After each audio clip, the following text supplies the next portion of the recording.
மரங்களில் பறவைகளோட கிராமம். பறவைகளோட ஊர்ல வெயில் ரொம்ப அதிகமா இருந்துச்சு. பறவைங்க கட்டிக்கிட்ட வீடு எல்லாமே ஒரு ஷீட்டு வீடு அப்படிங்கறதுனால ரொம்பவும் புழுக்கமா தான் இருந்துச்சு. பாவம் பறவைங்களால அந்த வீட்டுக்குள்ளார இருக்கவே முடியல. பாவம் பறவைங்க எல்லாரும் வீட்டுக்குள்ளேயும் இருக்க முடியாம வெளியிலயும் இருக்க முடியாம ரொம்ப கஷ்டப்பட்டுக்கிட்டு இருந்தாங்க. ஒரு நாள் சாயந்தர நேரம் ஒரு மரத்துக்கு கீழே சிச்சு காக்கா, துணிக்குருவி, சோட்டுக்கிளி, லூசிபுரா, அப்புறம் மகிக்கழுகு பசங்க எல்லாருமே இந்த வெயில பத்தி தான் உட்காந்து பேசிக்கிட்டு இருந்தாங்க. ம் இப்பெல்லாம் வீட்டுக்குள்ள இருக்கவே முடியலல்ல. வெளியில இருக்கிறத விட வீட்டுக்குள்ள அனல் ரொம்ப அதிகமா இருக்கு. ஏன்டா இந்த வருஷம் வெயில் இப்படி அதிகமா இருக்குன்னு ஒண்ணுமே புரியல. இந்த வெயில் காலம் போறதுக்குள்ள நாம எல்லாரும் என்ன பாடுபட போறோமோ எனக்கு தெரியல. ஆமாக்கா, வீட்டுக்குள்ளார இருக்கவே முடியல. பாவம் பண்ணுவால வீட்டுக்குள்ள தூங்க முடியல. வெளியில வரலனா வெளியிலயும் அனல் காத்து தான் வீசுது. என்ன பண்றதுன்னு புரியாம கஷ்டப்பட்டுக்கிட்டு இருக்கோம். இதுக்கு ஏதாவது வழி இருந்தா யாராவது சொல்லுங்க. என்னால இந்த வெயில் தாங்கிக்க முடியல. உங்க எல்லாருக்கும் ஒரு கஷ்டம்னா எனக்கு வேற கஷ்டம். இந்த வெயில் தாங்க முடியாம நாள் பூரா வீட்டுக்குள்ள கூலர் போட்டு உக்காந்துக்கிட்டு இருந்தேனா, அதுக்கப்புறம் கரண்ட் பில்லை பார்த்தா எனக்கு ஹார்ட் அட்டாக் வர மாதிரி ஆயிடுச்சு. மாசம் 5000 ரூபாய் கரண்ட் பில்லு. இந்த கரண்ட் பில்லு கட்ட முடியாம நான் படாத பாடுபட்டுக்கிட்டு இருக்கேன். கரண்ட் பில்லை பத்தி அப்புறமா யோசிக்கலாம் சிச்சோ. முதல்ல இந்த அனல இருந்து எப்படி தப்பிக்கிறது அதை பத்தி யோசிங்க. இந்த சின்ன பசங்களை பாருங்க, எப்படி வேர்த்து ஊத்திக்கிட்டு இருக்கு. இப்படி வேர்த்து ஊத்திக்கிட்டே இருந்தா பாவம் இவங்க ரொம்ப சோர்வாயிட மாட்டாங்களா? இதுக்கு என்கிட்ட ஒரு யோசனை இருக்கு. நாம ஏன் வீட்டுக்குள்ளார புழுக்கத்துல படுக்கணும்? ராத்திரி நேரம் வெளியில சில்லுன்னு தானே காத்து வீசுது. பேசாம நாம எல்லாரும் ஊருக்கு நடுவுல இருக்கிற மைதானத்துல கட்டில போட்டு படுத்து தூங்குனா சில்லுன்னு காத்து வீசும். அப்ப எந்த பிரச்சனையும் இருக்காது. நல்லா குளுகுளுன்னு தூங்கலாம்ல.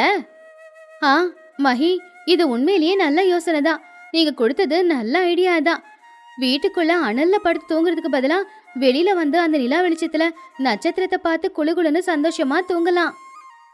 எனக்கும் இந்த ஐடியா பிடிச்சிருக்கு. வீட்டுக்குள்ளார கூலரை போட்டு இபி பில்ல அதிகமாக்க வேண்டிய அவசியமும் இல்ல. வெளியில படுக்கிறதுனால காத்தும் ஃப்ரீ, எல்லாமே ஃப்ரீ தான்.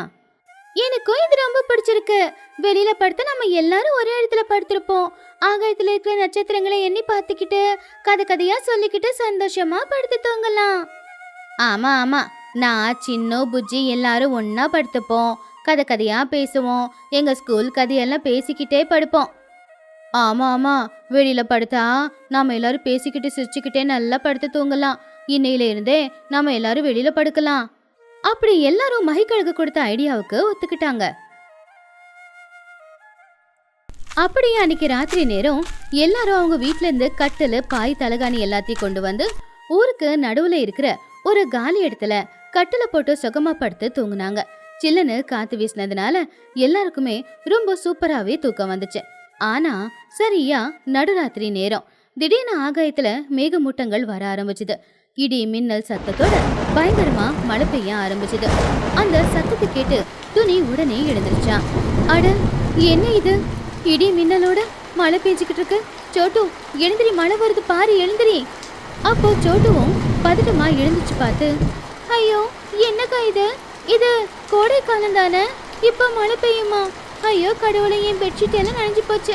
பசங்களா, மழை வருது, எழுந்திரிங்க. எல்லாம் என் தலையெழுத்து. ஒரு நாள் கரண்ட் பில்லை மிச்சம் பிடிக்கலான்னு வெளியில வந்து படுத்தா இந்த மழை வந்து என் தலைகாணி எல்லாத்தையும் நினைச்சிடுச்சு. சின்னம், எல்லாத்தையும் தூக்குடா, வீட்டுக்குள்ள ஓடலாம். யாரும் பதட்டமாகாதீங்க, மழை பொறுமையாக தான் வந்துக்கிட்டு இருக்கு. எல்லாரும் பிள்ளைங்களை கூப்பிட்டுக்கிட்டு சேஃபா வீட்டுக்குள்ள போங்க. அம்மா, எனக்கு குளிருதம்மா, வாமா சீக்கிரமா ஓடி போயிடலாம். என் துணியெல்லாம் நனைஞ்சு போச்சு. இந்த மழை பகல்ல வராம ஏன்டா நைட்ல வந்துச்சோம். அப்படி எல்லாரும் அவங்க வீட்டுக்கு போனாங்க. எல்லாரும் வேகமா பொருட்களை எல்லாத்தையுமே இழுத்துக்கிட்டு வீட்டுக்குள்ள ஓடிட்டாங்க. அன்னைக்கு ராத்திரி யாருமே தூங்கல. வெளியில தூங்கலானா மழை பெய்யுது, உள்ள தூங்கலானா வெக்கையா இருக்கு. பாவம் எல்லாரும் தூங்காமே கஷ்டப்பட்டாங்க. அடுத்த நாள் காலையில மழை நின்னு போச்சு. ஆனா அனல் மட்டும் குறையவே இல்ல. பாவம் பறவைங்க எல்லாரும் கவலைப்பட்டுக்கிட்டு இருந்தாங்க. என்ன பண்றது அப்படின்னு யோசிச்சுக்கிட்டு இருந்தாங்க. ஐயோ, நேத்து நைட்டு மழையில நினைச்சதுல ஒரே தலைவலி. இன்னும் அந்த தலைவலி போகவே இல்ல. வெளியில படுக்கலான்ற ஐடியாவை யார் கொடுத்தது? ஐடியா கொடுத்தது நான் தான் டோனி. ஆனா மழை வரும்னு நான் என்ன கனவா கண்டேன்? ஆனா இது வெயில் காலம், எதுக்குதான் இப்படி மழை பெய்யுதோ என்னவோ. உங்க ஐடியாவால பெட்ஷீட் எல்லாம் நனைஞ்சு போச்சு. அதை துவைச்சு போடுறதுக்கு எனக்கு சோப்பு செலவு வேற அதிகமாகுது. நாம எதுக்குதான் இந்த வீடு கட்டிக்கிட்டோமோ, இப்ப வெயில்ல எதுக்குதான் இப்படி கஷ்டப்படுறோமோ. ஆமா சிச்சு, வெளியில வந்தா மழை, உள்ள இருந்தா அனலு. என்ன வீடு கட்டிக்கிட்டு இருக்கோமோ, இந்த காலம் வெயிலுக்கு இந்த வீடெல்லாம் செட் ஆகாது போல. உண்மைதான். நாம மனுஷங்களை பாத்துக்கிட்டு அவங்கள மாதிரி வாழலான்னு பெரிய பெரிய ஷீட்டு வீடு கட்டிக்கிட்டோம். இப்ப அந்த ஷீட்டு வீட்டுக்குள்ள இருக்கவே முடியல. என்ன பண்றதோ ஒன்னும் புரியல. எல்லாரும் கேளுங்க. நாம மனுஷங்களை பார்த்து ரொம்ப பேராசைப்பட்டு இந்த மாதிரி வீடுங்களை எல்லாம் கட்டிக்கிட்டோம். ஆனா பறவைங்களான நம்மளுக்கு இந்த வீடுங்கெல்லாம் சரிப்பட்டு வராது. நாம பழைய முறையில மரத்துக்கு மேலேயே கூட்டை கட்டிப்போம். அந்த கூடு தான் நமக்கு எப்பவுமே செட் ஆகும். அதுக்குள்ள நல்லா படுத்து தூங்கலாம், எந்த பிரச்சனையும் இருக்காது. மஹி சொன்னது உண்மைதான். மரத்துல வீடு கட்டிக்கிட்டா அந்த மரத்தோட நிழல்லே நம்ம வீடு இருக்கும். அதனால அந்த அளவுக்கு அனலாவும் இருக்காது. மரம் இருக்கிறதுனால சில்லுன்னு காத்தும் வீசிக்கிட்டே இருக்கும். ஆனா மரத்து மேல மறுபடியும் வீடு கட்டுறது அப்படின்னா அதுக்கு நிறைய செலவாகுமே. குச்சி புல்லு எல்லாம் கொண்டு வரணும். ரொம்ப கஷ்டம்தான். இருந்தாலும் அனல் தாங்க முடியல, அதனால நான் ஒத்துக்கிறேன். அப்படி மஹி சொன்ன ஐடியாவுக்கு எல்லாரும் சரி அப்படின்னு சொல்லி மரத்துக்கு மேல வீடு கட்டிக்கலான்னு யோசிக்கும் போது அந்த கூட்டத்துல இருந்த சின்ன பையனான பன்னு கிளிக்கு அதுல ஒரு சந்தேகம் வந்துச்சு. ஒரு நிமிஷம் பாட்டி, மரத்து மேல வீடு கட்டிக்கிட்டதெல்லாம் சரி, ஆனா எனக்கு ஒரு சந்தேகம் இருக்கு. சந்தேகமா? என்ன சந்தேகம்? கேளு பண்ணோம். பாட்டி, நாம எல்லாரும் நீங்க சொன்ன மாதிரி மரத்துல வீடு கட்டிக்கிட்டாலும் நேத்து ராத்திரி வந்த மாதிரி மழை பெஞ்சா என்ன பண்றது? மறுபடியும் நாம எல்லாரும் நனைஞ்சுதானே போவோம். அதுவே ஒருவேளை காத்து மழை அதிகமா வீசுச்சுன்னா நம்ம வீடுங்க கிளையோடு சேர்ந்து பறந்து போயிடும். அப்ப நிலைமை இன்னும் ரொம்ப மோசமாயிடுமே. ஆமாண்டா பண்ணு, நீ சொன்னது உண்மைதான். மரத்துக்கு மேல வீடு இருந்தா காத்து மழைக்கு தாங்காதே. இப்போ என்ன பண்றது? என்கிட்ட ஒரு ஐடியா இருக்குமா. நம்ம வீடுங்களை மரத்தோட கிளையில கட்டுறதை விட அந்த மரத்தையே வீடா மாத்திக்கிட்டா எப்படி இருக்கும்? மரத்தையே வீடா மாத்திக்கிறதா அப்படின்னா என்ன சொல்ல வர பண்ணு? எனக்கு புரியலையே. அதாவது சித்தி, நம்ம காட்டுல பெரிய பெரிய மரங்கள் எல்லாம் இருக்குல்ல, 100 வருஷம் பழசான மரங்கள். அது ரொம்ப பெருசா இருக்கும் இல்லையா? அதுல ஒரு பெரிய தொலைய போட்டு அதுக்குள்ள போய் நம்ம வீடா மாத்தி அங்க வாழலாம். அப்படி வாழும்போது நமக்கு எந்த பிரச்சனையும் இருக்காது. மழை காத்து வெயிலா இருந்தாலும் கூட உள்ள வராது. நமக்கு அனலும் இருக்காது, குளிரும் இருக்காது. நம்ம ரொம்ப சேஃபா வாழலாம். அதுக்கு பெருசா செலவொன்னும் ஆகாதே. அந்த மரத்தோட தொலையில போடுறது மட்டும் தானே பெரிய செலவா இருக்கும். டே பண்ணு, எவ்வளவு மூலக்காரண்டா நீ. இப்படி ஒரு ஐடியா சின்ன பையன் உனக்கு எப்படிடா வந்துச்சு? இந்த ஐடியா ரொம்ப நல்லா இருக்கு. பெருசா செலவும் ஆகாது. ஆனா மழை வெயில குளிர் எதுவா இருந்தாலும் நம்மள அது பாதிக்கவே பாதிக்காது. உண்மைதான் பண்ணு, நீ ரொம்ப புத்திசாலி. நீ சொன்ன ஐடியா படி நாம மரத்துல ஒரு தொலைய போட்டு வீடா கட்டிக்கிட்டா குளிர்காலத்திலயும் வெயில் காலத்திலயும் மழை காலத்திலயும் எந்த காலத்திலயுமே எந்த பிரச்சனையும் வராது போலயே. ஹாய், எனக்கு ரொம்ப எக்ஸைட்மெண்டா இருக்கு. எங்களுக்காக நான் ஒரு பெரிய மரத்தை தேட போறேன். அந்த மரத்துல பெரிய தொலைய போட்டு 4 ரூம் கட்ட போறேன். நானும் எங்க வீட்டுக்கு நல்ல டிசைன் கொடுக்க போறேன். மரத்தோட இலைய வச்சு கிளைய வச்சு சூப்பர் டிசைனு. அந்த டிசைன் எங்க அம்மாவுக்கு ரொம்ப பிடிக்கணும். அப்புறம் என்ன பேசிக்கிட்டு, வாங்க இப்பவே போய் வேலையை ஆரம்பிச்சிடலாம். இப்ப ஆரம்பிச்சாதான் சாயந்தரம் முடியும். இந்த மண் வீடு சிமெண்ட் வீடு இது எல்லாத்தையும் விட்டுட்டு காட்டுக்கு போய் பழைய முறையில நாம மரத்தோட தொலையிலேயே வாழ ஆரம்பிக்கலாம். ஆமா, வாங்க வாங்க எல்லாரும் காட்டுக்கு போலாம். அங்க வாழ்றதுக்கு என்ன தேவையோ அந்த பொருளை மட்டும் எடுத்துக்கிட்டு போலாம். அப்பதான் நாம அங்க நிம்மதியா வாழ முடியும். அப்படி பறவைங்க எல்லாருமே வேகமா அவங்கவுங்க வீட்டுக்கு போனாங்க. புது வீட்டுக்கு தேவையான பொருட்களை எல்லாத்தையும் எடுத்துக்கிட்டு ஆர்வமா அவங்க ஊருக்கு பக்கத்துல இருக்கிற காட்டுக்கு போனாங்க. அந்த காட்டுல இருக்கிற பெரிய பெரிய மரங்களை பார்த்தாங்க. எல்லாரும் அவங்களுக்கு எந்த மரம் வேணுமோ அத செலக்ட் பண்ணிக்கிட்டு ரொம்பவும் கஷ்டப்பட்டு அந்த மரத்துல ஒரு துளைவு போட்டு அது ஒரு வீடா மாத்தினாங்க. அது மட்டும் இல்லாம அந்த வீட்டுக்கு ஒரு கதவையும் வச்சாங்க. அப்போ டோனி அவருடைய வீட்டுக்குள்ள உட்காந்துக்கிட்டு சந்தோஷமா, அடடடா, என் வீடு எப்படி குளு குளுன்னு இருக்கு தெரியுமா? வெளியில இவ்வளவு டிகிரியில வெயில் அடிச்சாலும் உள்ள சுத்தமா தெரியல. இந்த மரத்தோட துளைவுல இருக்கிற சந்தோஷம் வேற எதுலயும் இருக்காது போல. ஆமா டோனி, வீட்டுக்குள்ள மட்டும் இல்ல, வெளியில வந்தாடும் இந்த மரத்தோட நிழல்ல இருக்கிறதுனால வெயில் ஒண்ணுமே தெரியல. பன்னு கொடுத்தது உண்மையிலேயே ரொம்ப நல்ல ஐடியா தான். அப்பாடா, எனக்கும் நிம்மதியா இருக்கு. ஃபேன் போட்டுக்க வேண்டிய அவசியம் இல்ல, கூலர் ஏசி எதுவும் தேவையில்ல, கரண்ட் பில்லும் வராது. இனிமே நான் ஃப்ரீயா இந்த இயற்கையோட ஃப்ரீ ஏசில வாழலாம். பன்னு, உண்மையிலே நீ கொடுத்த ஐடியா ரொம்ப சூப்பர்டா. மகிக்கழகு சிரிச்சுக்கிட்டு, சிச்சோ, எப்ப பார்த்தாலும் கரண்ட் பில்லு காசு பணம் செலவு பத்தியே யோசிச்சுக்கிட்டு இருக்காத. ஆனா இப்ப உண்மையிலேயே எல்லாரும் சேஃபா தான் இருக்கோம். இந்த இயற்கைக்கு ஒட்டி நம்ம வாழ்றதுனால நமக்கு பெருசா எந்த ஒரு செலவும் இருக்க போறதில்ல. அம்மா இங்க பாரு, இந்த ஜன்னல் வழியா எட்டி பார்த்தா வெளியில காடு எவ்வளவு அழகா தெரியுதுல. அது மட்டும் இல்ல, இங்க விளையாடுறதுக்கு நிறைய இடங்களும் இருக்கு. எப்படியோ நான் கொடுத்த ஐடியா ஒர்க் அவுட் ஆயிடுச்சு. இனி மழையோ வெயிலோ நமக்கு எந்த பிரச்சனையும் இருக்காது. இந்த மர வீடு நமக்கு எப்பவுமே ரொம்ப சேஃபா இருக்கும். ராத்திரி நேரம் எல்லாருமே வெளியில வந்து நடுவுல பார்ட்டி பண்ணிக்கலாம். இந்த புது வீடு கிரக பிரவேசம் மாதிரி இருக்கும். கண்டிப்பா சின்னம், எல்லாரும் சேர்ந்து புது வீடு கட்டிக்கிட்டு இருக்கோம். பார்ட்டி வைக்கலனா அப்புறம் நல்லா இருக்காதுல்ல. அப்படி பன்னு எல்லாருக்காகவும் கொடுத்த ஐடியா ஒர்க் அவுட் ஆனதுனால எல்லாருமே நல்லபடியா ஒரு மரத்துல துளைய போட்டு சந்தோஷமா வாழ்ந்துட்டு இருந்தாங்க. அன்னைக்கு ராத்திரி அவங்களுக்கு புழுக்கமாவும் இல்ல, மழையும் வரல. எல்லாரும் நிம்மதியா படுத்து தூங்குனாங்க. வெயில் காலத்தில் மாமரம். புஜ்ஜி குருவி, பன்னு கிளி, சின்ன காக்கா 3 பேர் எப்பவுமே ஒன்னா சேர்ந்து விளையாடிக்கிட்டு இருப்பாங்க. ஒரு நாள் அவங்க 3 பேரும் அப்படி விளையாடிட்டு வீட்டுக்கு வந்துகிட்டு இருக்கும்போது வழியில ஒரு அழகான 2 மாச்செடிய அவங்க பார்த்தாங்க. அந்த செடிங்களை பார்த்த உடனே பசங்களுக்கு ரொம்ப ஆச்சரியமாவும் சந்தோஷமாவும் இருந்துச்சு. டே சின்னு, பன்னு, அங்க பாருங்கடா, அந்த ரோட்டோரத்துல 2 மாங்காய் செடிங்க எவ்வளவு அழகா வளர்ந்துகிட்டு இருக்கு. பாவம், அதுங்களுக்கு தண்ணியே இல்லடா. ஆமாம் புஜ்ஜி, பாவம், அந்த செடிங்க பார்க்க எவ்வளவு அழகா இருக்கு. ஆனா இந்த காட்டுக்குள்ள அதுங்களுக்கு தண்ணி ஊத்த யாருமே இல்ல. நான் இந்த செடிங்களை வீட்டுக்கு கொண்டு போய் எங்க வீட்டு பக்கத்துல நட்டு இதுங்களுக்கு நல்லா தண்ணி ஊத்தி அழகா வளர்க்க போறேன். ஆமாண்டா பன்னு, இந்த 2 செடிங்கள நானும் ஒரு செடி கொண்டு போய் எங்க வீட்டு பக்கத்துல நட்டு வைக்கிறேன். எங்க அம்மா கிட்ட சொல்லி இதுக்கு டெய்லி தண்ணி ஊத்தி நான் வளர்க்குறேன். சரிடா சின்னு, இந்த 2 செடியில ஒரு செடி நீ கொண்டு போ. நானும் பன்னும் சேர்ந்து இன்னொரு செடிய கொண்டு போறோம். எங்க வீட்டு பக்கத்துல நிறைய இடம் இருக்குல்ல, எங்க வீட்டுக்கு நடுவுல நாங்க நடுறோம். இந்த செடிய நாங்க நட்டு ஒவ்வொரு நாளும் நல்ல தண்ணி ஊத்தி வளர்க்குறோம். சரி சரி, வாங்க சீக்கிரமா இந்த செடிங்களை எடுத்துக்கிட்டு வீட்டுக்கு போலாம், இருட்டாகுதுல்ல. பசங்க 3 பேருமே அந்த 2 மாச்செடிய பத்திரமா எடுத்துக்கிட்டு வீட்டுக்கு போனாங்க. புஜ்ஜியும் பன்னுவும் அவங்க 2 வீட்டுக்கு நடுவுல இருக்கிற காலி இடத்துல ஒரு பள்ளத்தை தோண்டி அந்த மாச்செடியை நட்டு தண்ணி ஊத்துனாங்க. இன்னொரு பக்கம் சின்னவும் அந்த செடியை கொண்டு போய் அவங்க அம்மா சிச்சு கிட்ட கொடுத்தான். சிச்சுவும் அவங்க வீட்டு வாசல்ல இருந்த இடத்துல செடியை நட்டுக்கிட்டு இருந்தப்போ அங்க பன்னு கிளி வந்தான். சிச்சு ஆண்டி, நானும் புஜ்ஜியும் கூட ஒரு செடிய நட்டு இருக்கோம். நீங்களும் சின்னவும் செடிய நட்டு இருக்கீங்கல்ல, நம்மளுக்குள்ள ஒரு பெட்டை வச்சுக்கலாமா? பெட்டா? என்னடா பெட்டு பன்னு? செடி நடுறதுக்கெல்லாம் யாரானா பெட்டிங்க வச்சுக்குவாங்களா? இங்க பாருங்க, காசு கொடுக்கறது மட்டும் என்னால முடியாது.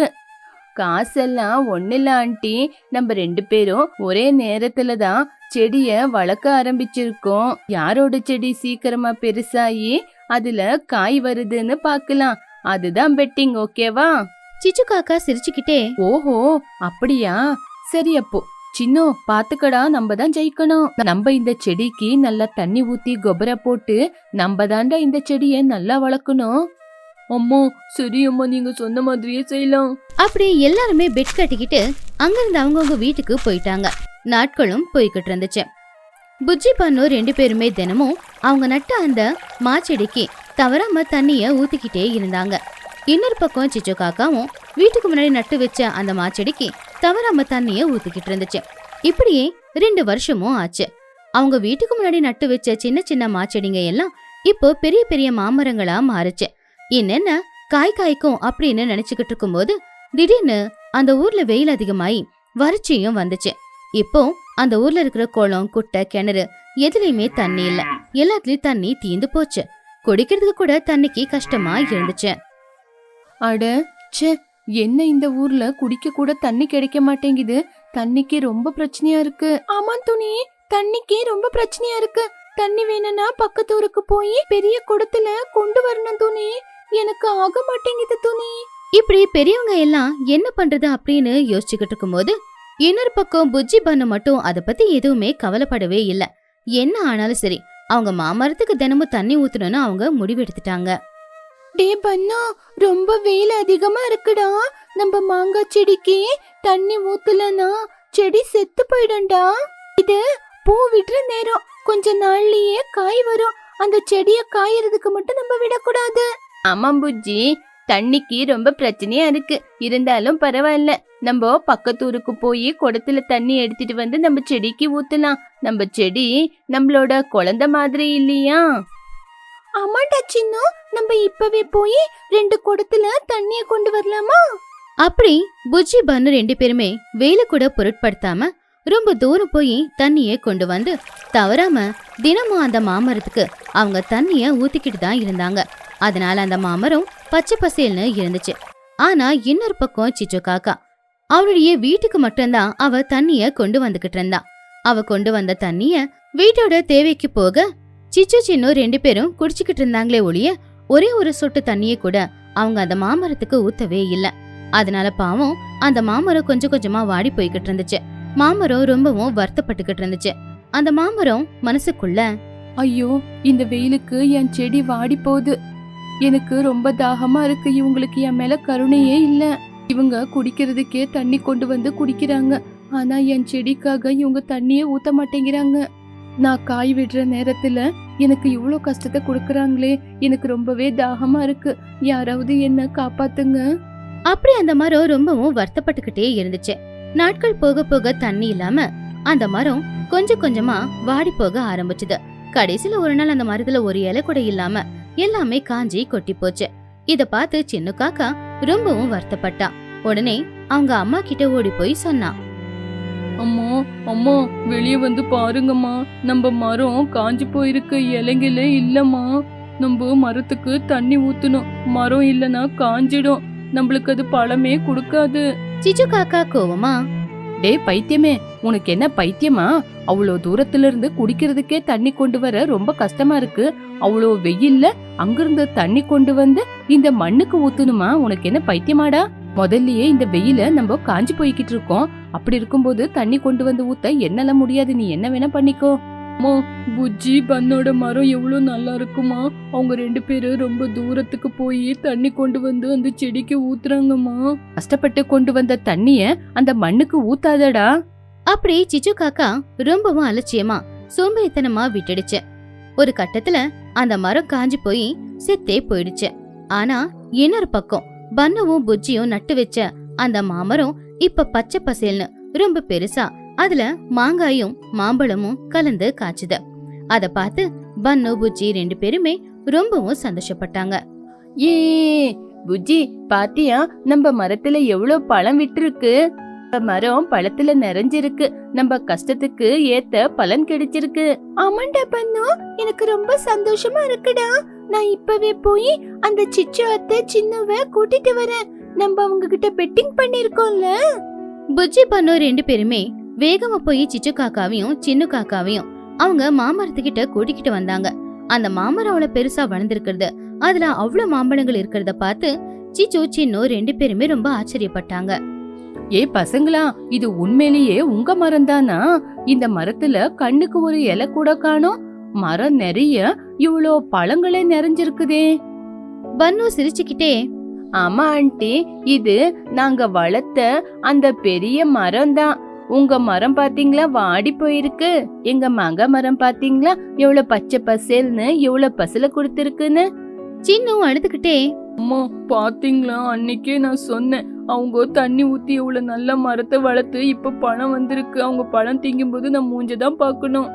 பன்னு புஜ்ஜி 2 பேரும் அந்த மாமரத்துல ஏறி நல்லா பழுத்திருக்கிற 2 மாம்பழத்தை பறிச்சு சாப்பிட்டுக்கிட்டு இருந்தாங்க. அப்பதான் சோட்டுக்கிளியும் துணிக்குருவியும் அங்க வந்தாங்க. அவங்க பிள்ளைங்க நட்டு வச்சு வளர்ந்திருக்கிற அந்த மாமரத்தை பார்த்து அவங்க 2 பேருமே ரொம்ப பெருமைப்பட்டாங்க. அப்பா பசங்களா, உங்க மரத்தை எவ்வளவு நல்லா வளர்த்திருக்கீங்க. அவ்வளோ தண்ணி பிரச்சனையிலயும் இந்த மரத்துக்கு தண்ணி ஊத்திருக்கீங்க. இந்த மரத்து மேல இருக்கிற பாசத்துல அவ்வளோ தூரமா இருந்தாலும் அவ்வளோ தூரத்துல இருந்து நீங்க தண்ணி கொண்டு வந்து ஊத்திருக்கீங்க. சிச்சு ரொம்ப கவலையா, ஆமாம் துணி, அவங்க எங்களை விட ரொம்ப பெரியவங்க. நான் தான் சோம்பேறியா இந்த மண்ணுக்கு தண்ணி ஊத்தணுமான்னு தண்ணிய ஊத்தல. இப்போ என்னோட மரமே காஞ்சு போயிருக்கு. என் பையனுக்கு ஒரு பழத்தை கொடுக்க முடியல என்னால. ஆமா சிச்சு, நம்ம கஷ்டத்துல இருக்கும்போது அந்த மரத்தோட பசிய தீத்தா நம்ம பசியில இருக்கும்போது நம்மளோட பசிய மரம் தீக்கும்.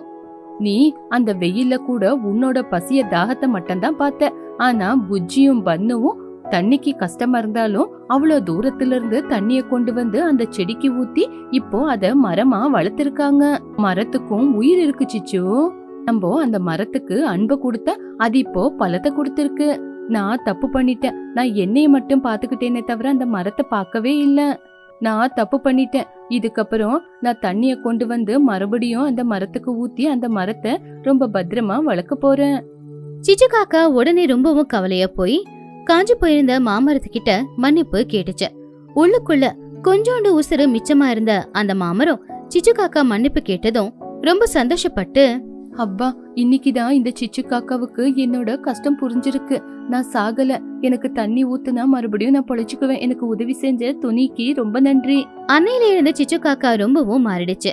அவருடைய அலட்சியம், சோம்பேறித்தனம் எல்லாத்தையும் விட்டுட்டு வீட்டுக்காக ஒரு பானை தண்ணியும் அதே மாதிரி மாமரத்துக்காக இன்னொரு பானை தண்ணியும் கொண்டு வந்துகிட்டு இருந்தா. அப்படி மாமரத்துக்காக கொண்டு வந்த தண்ணிய தினம் தவறாம அந்த மாமரத்துக்கு ஊத்திக்கிட்டு இருந்தா. இப்படியே நாட்களும் போச்சு.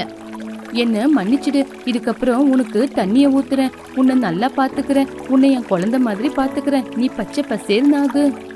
அப்படி சிச்சு காக்கா நாள் தவறாம அந்த மாமரத்துக்கு தண்ணி ஊத்திக்கிட்டே இருந்ததுனால அந்த மாமரம் இப்ப மறுபடியும் உயிர் பொழைச்சுக்குச்சு. பச்சை பசேல்னு நல்லா பெருசா நிறைய இலைகளும் இருந்துச்சு. இன்னும் கொஞ்ச நாளுக்கு அப்புறமா அந்த மாமரத்துல நிறைய மாம்பழங்களும் காய்ச்சுது.